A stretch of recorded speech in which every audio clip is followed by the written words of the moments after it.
Tapos sa cactus may naka-imprentang talata. Tapos ganito yun. Ang nakalagay doon, married life is also can be likened to a plant. So, yung married life, buhay may asawa, ay may halin tulad sa tanim.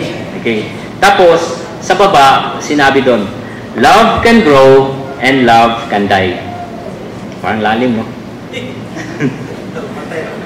Love can grow, but love can die.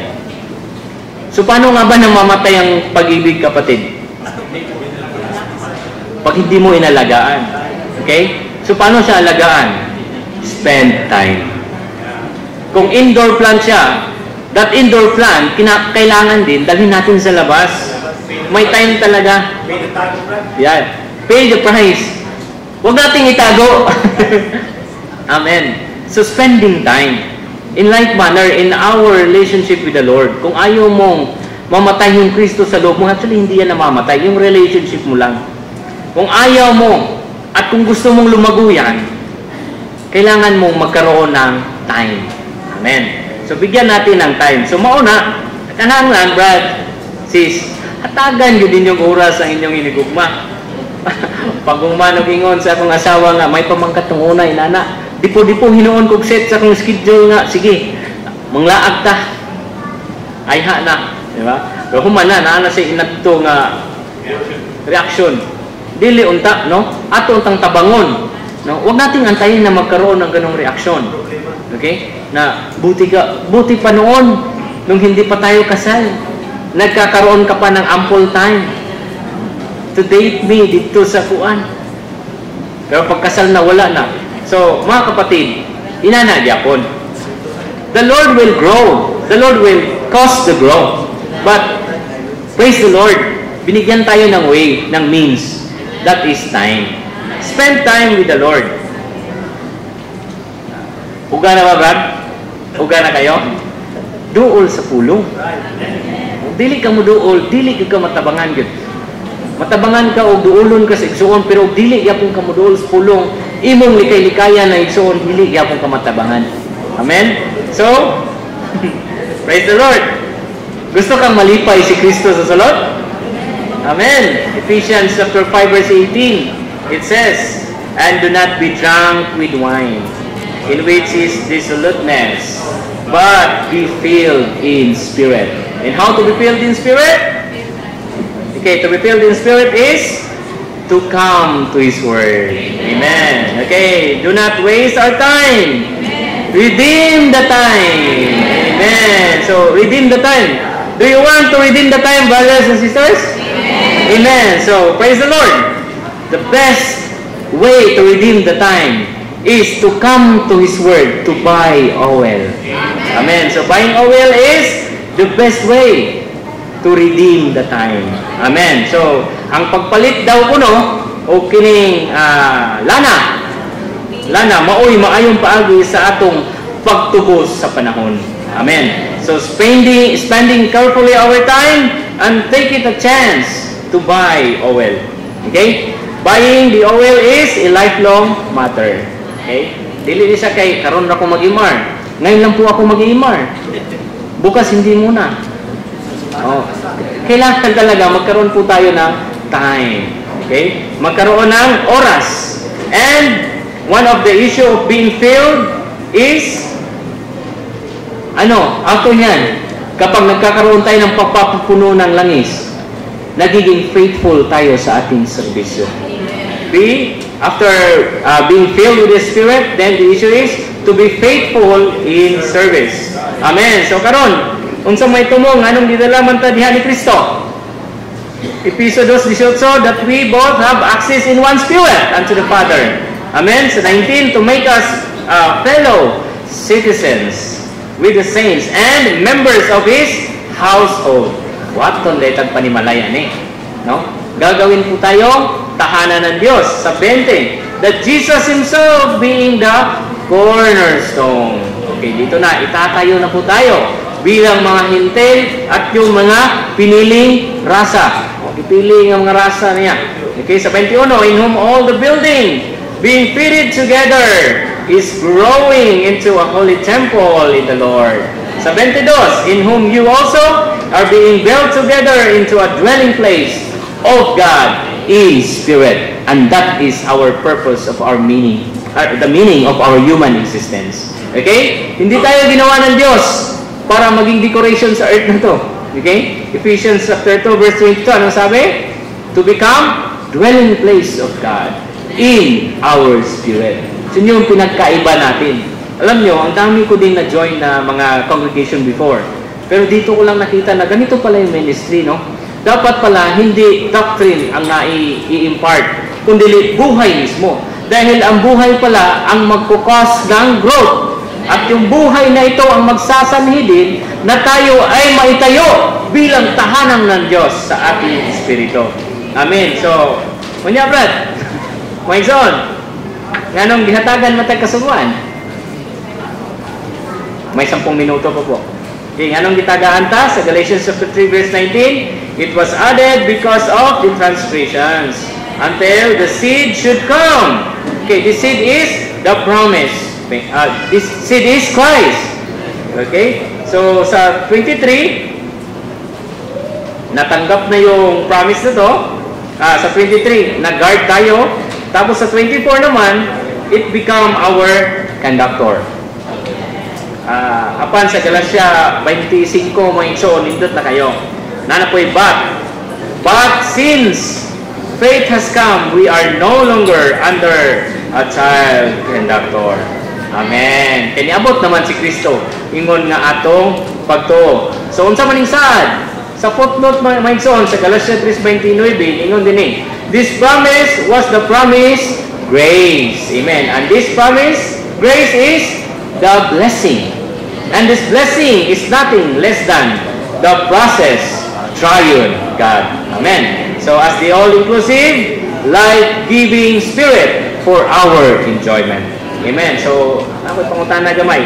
Karon, siguro no nga klaro na gyud ta na may no. Di na gyud ta malipat. Dili na ta muhulat pag ikaduhang Pablo nga ipangunon ang Ginoo. Pusa sa atong outline, gamay naman gud mao nang akong gilakbayan gamay tong background ani sa napaka 8 minutos. Ningon din nga ang espiritu nga atong nadawat, it is the resurrected Christ. And it is of life. Amen. Unya, it is also the ultimate realization of the process triune God. Then how about the flesh? Okay, the flesh is actually the fallen man. Hulog nga tao.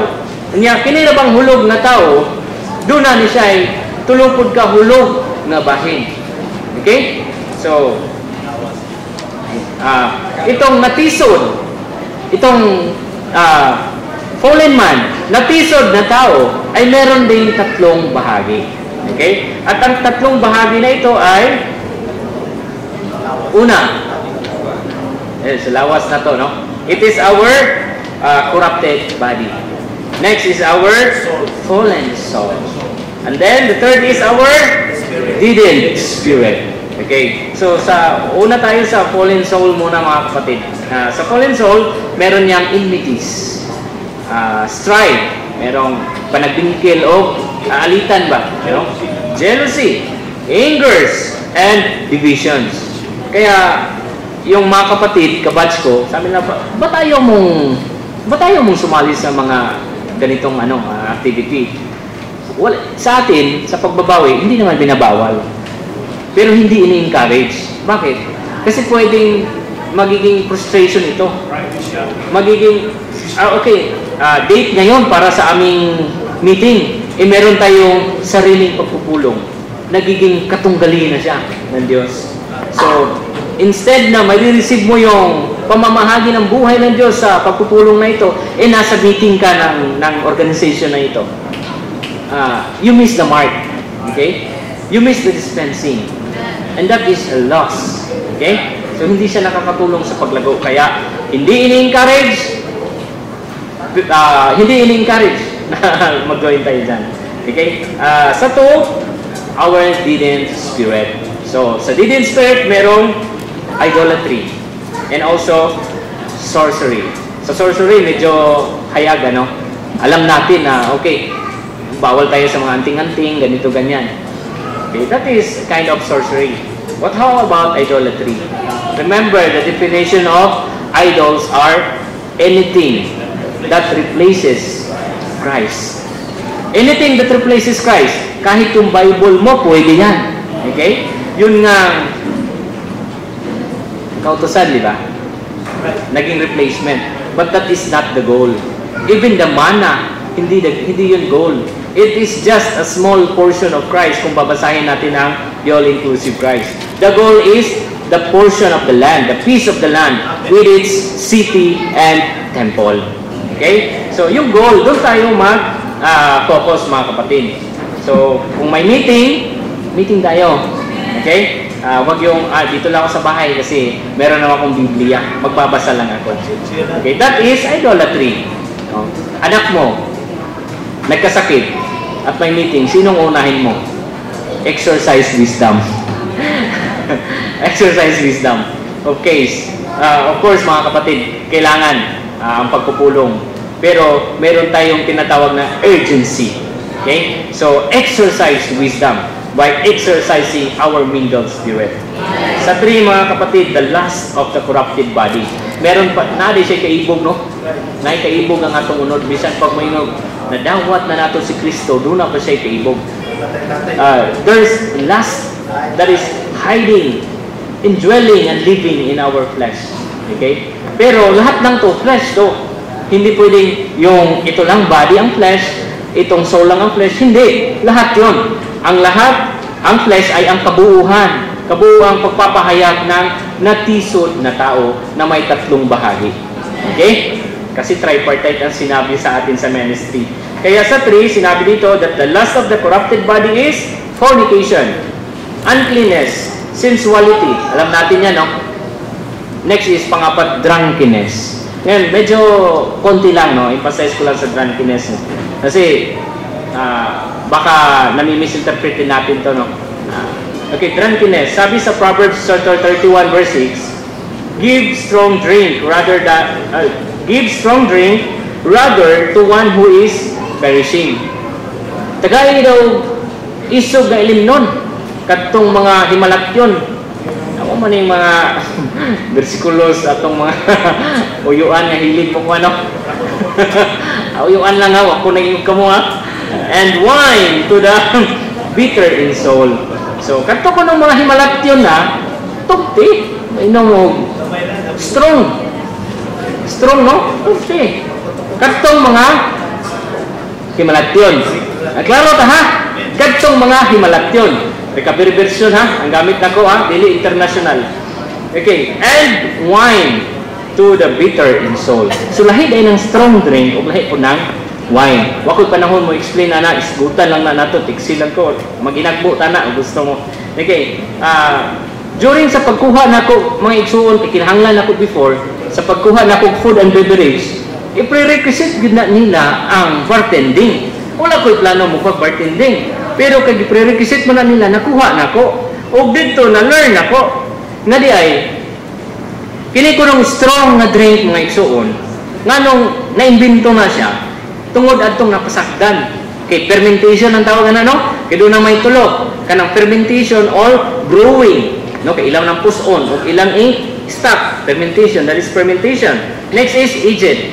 Kung napasagdan sa dugay kayong panahon, ang fermentation, mahulog siya, aged na dayon. Ito lang, dugay na kayo. Unya, ikatulo. Kari ang general ha, karon daghan na manggod. No? Daghan na kayo. Ay katulo, distillation. Sama ng mga rum, whiskey, mga inana, mixon. Actually, dili unta ko ganan i-mention na. Pero atong tanungon, kinahanglan ba gyud ko kahinagbuan uban yang people moingon, brad, isgutan man sa city. Kay human magod sa size ani, tugtan da ay tagaan, di ba? Pag-abot sa city, tugtan sila. Ingon sa city sa Proverbio 31 city, let him drink and forget his poverty. Karon ang pangutana, himalakyon ba ka, brad? Ano tugtan ka mo inuman na himalakyon ka? Kung himalakyon ka, sige, wala problema. Amen. Pampalakas lang. Pampalakas lang, pwede kayo. No? Kay, basig ang upan, makaingon ba, madaot ba niya? No? Okay. Okay. Unya, inani ang purpose. Ang strong drink is para sa himalakyon. Pero kung kanabit ang panghimughat lang siya, for physical benefits, pwede siya. Pero dili sobra. Dili drunkenness. Drink lang. Okay. Unyang wine. Wine is to cheer man. Okay? Kung kinsa man yung wine, this is the Spirit. Mao na kung gusto kay igsoon ug muduol sa Ginoo para ma-cheer up ka, drink the Spirit. Drink the Spirit. Amen. Nindot kayo may igsoon. Actually, gamay lang ba no? 30 na mga bad. Gamay ra kayo. Ingon ang Befield mga igsoon, nindot man kayo ni dugay naman ning hymn. Befield 163, stanza 6 ug 8. Sa 6 ako, in my deepest and darkness night, on my knees, I cried aloud. Okay. In my deepest and darkness night, on my knees, I cried aloud. So doon na siya paghinulsol, gikan sa iyang mga kangit-ngit nga kagahapon. Okay? Ningon dahil siya sa sunod, someone came to me, he changed my death to eternal life. Okay? And gave me meaning and reason to live. Unsa man na mga igsoon. That is actually the principle of John chapter 2. Okay? Unsa may prinsipyo nga gihatag dito? Kasal sa kana ba? Remember? Kasal sa kana, may igsoon. Unsay gibuhat dito? The Lord showed the two principle. Kana bitang life and building nga gipakita diha. Amen. Sa Juan 2:1-11 gipakita diha. Third day pa yun. On the third day, there was wedding in Cana of Galilee. Third day pa yun. Ang third day kay resurrection. Busa may igsoon gipakita klaro ani sa ministry nga di ay dunay prinsipyo. Ang prinsipyo sa kinabuhi. Unsa may prinsipyo sa kinabuhi? It is to change death into life. Mao na prinsipyo pag-abot sa 12 ani hangtod 22 may son sa Juan, unsa may nahitabo? Di ba may lugsong siya gikan aning Galilea padulong sa Capernaum? Paglugsong niya, just translate na lang no. Paglugsong niya unsa may nahitabo? Niadto siya sa Mystasia of many days. Then sa temple, iyang nakita ang mga nagbibenta, mga namaligya, mga nag-merchandise. Unsa man iyang gibuhat? Iyang gi-cleanse. Ingon din siya, ni-declare din siya. He went to Capernaum and in the temple, he cleansed it and declares, destroy this temple and in 3 days I will raise it up. And what is that? That is the issue of life. So life will issues building. Okay? So dili makita nato bisag kani nga bersikulo nga dunay kinabuhi ug ang resulta sa kinabuhi, the issue of life is building. Dili na nato ikalalis pa mga igsoon. So mga igsoon, lindot kayo no nga kinahanglan gyud maliso gina ang atong pagka bitter in hearts into life mga igsoon. Unya kinira bang tanan sa 8 niingon pagid siya. All this time it was just him. Amen. Sa 8. He has saved the best. Now I finally found the wine that won't run dry. Gusto ka nga di na umamon pa, duol niya. Duol niya. So by his dispensing, maluwas din ka ni ining flesh. So atong kaluwasan, ulay lain. Sulod lang yun diha sa iyang ekonomiya. Okay, sa iyang ekonomiya, tunay pagpaambit sa kinabuhi. Gamay na po. Sa atong morning revival, may son, especially sa 3, i-isgot yun diha. Nga kung buot yun ka, maluwas aning flesh, nindot kayong pito ang ipakita diha. Pero usay application. Kung sa manin, switch on. Amen. Switch on to walk according to the Spirit. Switch on to set your mind on the Spirit. Switch on to put death the practices of the body. Switch on to be led by the Spirit. And switch on to cry, oh Lord Jesus, Abba Father. Amen. Yan sa pa. Switch on that the Spirit bear witnesses with our spirit. Speak the word of God and then the Spirit will witness in your spirit. Amen. Then 7. Sa man. Groans with a holy groaning.